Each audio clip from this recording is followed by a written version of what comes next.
I was nobody. A village girl who carried water and mended nets and never once looked at the sky and thought, that belongs to me.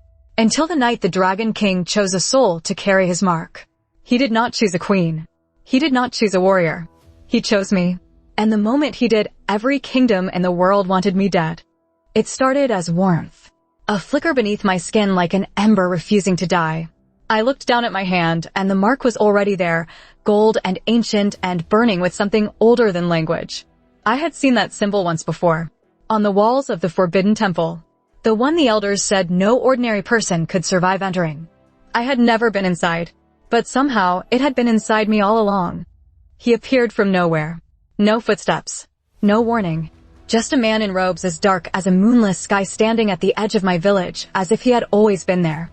He said, "The Dragon King has been sleeping for 300 years. He chose you the night you were born. He has simply been waiting for you to be ready." I said, "Ready for what?" He said, "To survive what comes next." They came before dawn.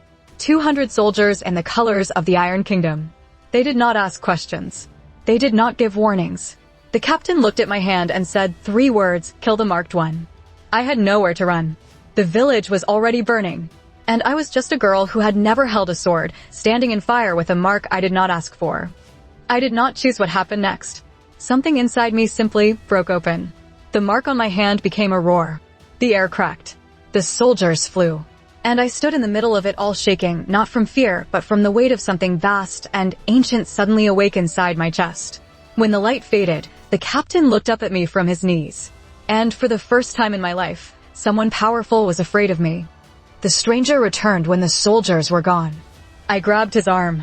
I said, "You knew this would happen. You knew what I was. You knew what they would do when they saw the mark." He said, "Yes." I said, "Then tell me the truth. Who are you really?" He said, "I am the last person the Dragon King trusted before he fell." Something shifted inside me then. Not the power. Something deeper. A voice that was not mine but lived inside my bones said one word. Just one. My name.